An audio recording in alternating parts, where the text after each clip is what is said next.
Bonjour à tous, nous sommes aux Imaginales 2021 et je suis en compagnie de Lloyd Cherry, donc le directeur d'ouvrage du MOOC sur Dune.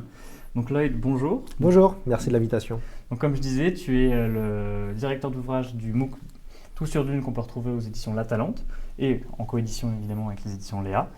Et tu as donc récemment sorti également Tout sur Dune qui est la version du MOOC augmentée. Donc le MOOC était issu d'un crowdfunding. Là, Tout sur Dune se retrouve entièrement en librairie.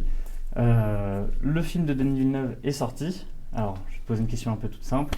Est-ce que le film est bon? Et est-ce que toi, en tant que fan de Dune, trouves que ça le fait honneur à l'œuvre de Frank Herbert? Ouais, le film heureusement est très bon. C'est vrai que ça a été un soulagement de voir le film. On va dire que je l'ai vu 3 fois déjà.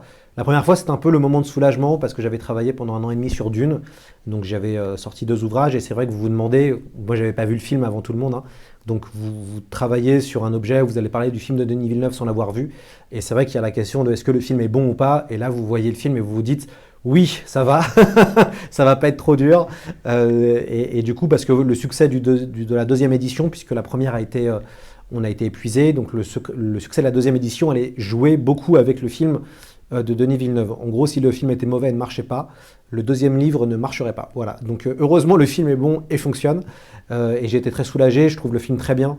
C'est assez rassurant de voir qu'Hollywood est encore capable de produire des films comme ça, de qualité, avec une telle esthétique. Moi, ce qui m'a beaucoup impressionné dans le film, c'est tout le visuel, le travail sur la musique, le travail sur le son, comment le Moyen-Orient a été mis en scène avec ce mélange de science-fiction. On n'a jamais vu autant d'hommes et de femmes voilés dans un film de SF et un blockbuster américain, donc c'est quand même assez dingo. Et puis les acteurs sont bons. Moi j'avais un peu d'incertitude sur Paul Atreides, joué par Timothée Chalamet. Au début je me disais mais est-ce qu'il sera bon? Est-ce qu'il sera crédible? Et en effet il est très bien. Et puis casting de folie, j'aime beaucoup Duncan Idaho. J'ai été très sensible aux scènes de combat que je trouve très réussies. On est dans quelque chose d'assez beau visuellement et puis surtout d'assez symbolique. On ne frappe qu'une ou deux fois par exemple quand il y a des bagarres au corps à corps. Et non, vraiment, ça a été un soulagement et je sens que Denis Villeneuve est vraiment fan. Et on voit plein de petits détails dans le film qui font écho au livre. Donc on voit qu'il a totalement compris, je pense, l'essence même du roman de Frank Herbert et qu'il est fan du livre et ça se voit et ça se sent et ça fait vraiment plaisir. Non, soulagé, c'est un très bon film et évidemment, j'encourage un maximum de personnes à le voir. Et si vous n'avez pas encore lu Dune de Frank Herbert, si le film vous a plu, allez lire le livre parce que c'est extraordinaire. Et tu as l'impression que les personnages dans le film sont parfaitement restitués? Par exemple, Lady Jessica, les relations entre eux. Alors c'est la grande question, c'est vrai que Lady Jessica, le personnage est beaucoup plus froid dans le roman. Dans le roman de Herbert, les gens sont plutôt froids, hein. C'est un monde impitoyable avec des héros un petit peu sans cœur. Jessica, en tout cas Rebecca Ferguson joue avec beaucoup d'émotions et c'est intéressant en fait, de laisser de l'émotion arriver dans ce genre de rôle. C'est vrai qu'à l'époque de Frank Herbert, quand le livre a été écrit, donc en 65, il y a une vision assez masculine des choses. Tout le monde est froid, personne n'a d'émotion. Et moi, ça ne me choque pas vraiment que Jessica ait de l'émotion. Je trouve que ça crédibilise le rôle. Après, il y a eu quelques petits ajustements, je pense. Duncan Idaho fait pas d'humour à la base et c'est le côté un peu grand frère, un peu cool, joué par Jason Momoa. C'est aussi la personnalité de Jason Momoa, je pense qu'il tout à fait, ouais. reflète dans le C'est ça. personnage. Là. Ils se sont intégrés avec comment est Jason Momoa, ce côté très, le Big Brother cool. Donc on voit qu'il y a eu des petites évolutions. Un grand truc quand même, ils ont féminisé le personnage de Liet Kynes, qui était joué par Max von Sydow, donc immense acteur dans le premier film. Et donc du coup, c'est bien qu'ils aient féminisé ce personnage, puisque Denis Villeneuve trouvait que ça manquait de femmes. Et donc voilà. Et puis évidemment, le baron Harkonnen qui a eu une évolution. Le baron Harkonnen, dont Dune, dans le roman, il est homosexuel, il est pédophile, comme entre guillemets tous les méchants un peu de l'époque où tous les méchants sont forcément gays. Et c'est vrai que le fait que Denis Villeneuve ait coupé ce truc-là, puisque Frank Herbert était clairement homophobe, hein, c'est pas nous qui l'inventons et qui le disons, c'est son fils qui en parle dans la biographie Dreamer of Dune. C'est vrai que je pense qu'ils ont modernisé quand même tous les côtés un peu vieillots de ce roman, puisqu'il y a des aspects un peu vieillots du roman, même s'il est extraordinaire. Et c'est vrai que le fait de mettre le baron Harkonnen un peu différent, je trouve que c'était intéressant, parce que, ou même de féminiser un personnage, ça ne change pas grand-chose profondément à l'histoire et à la qualité du film.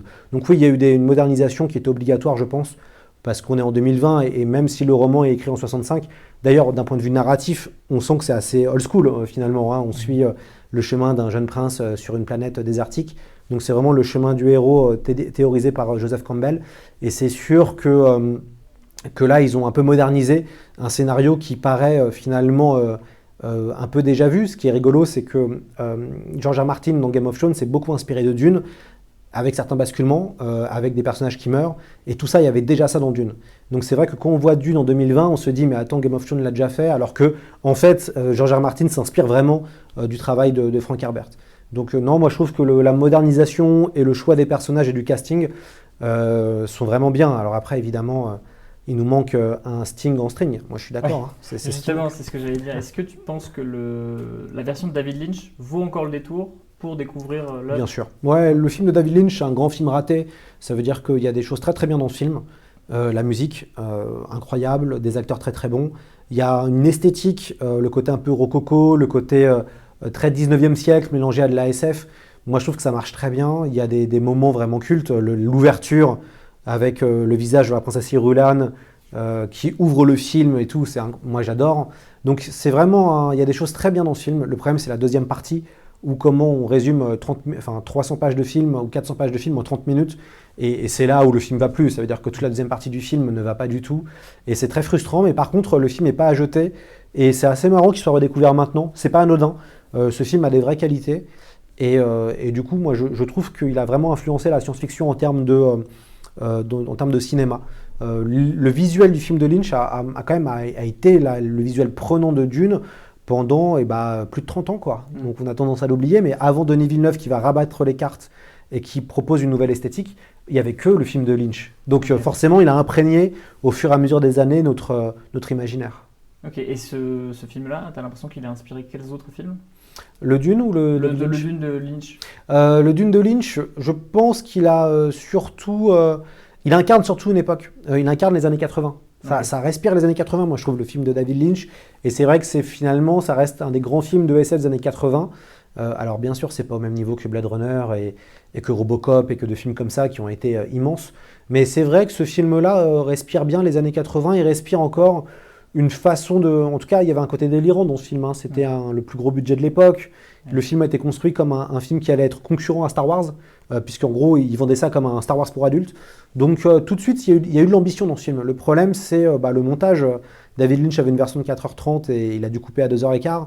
Donc moi, je pense que le film a plutôt imprégné au fur et à mesure des décennies et beaucoup de jeunes joueurs, parce qu'en fait, donc il y a eu Dune de Lynch en 80, et surtout, il y a eu l'adaptation de Cryo et de Westwood Studio, donc Dune et Dune 2 Battle for Arrakis en jeu vidéo, et il y a beaucoup de joueurs qui ont découvert Dune grâce à ce jeu vidéo.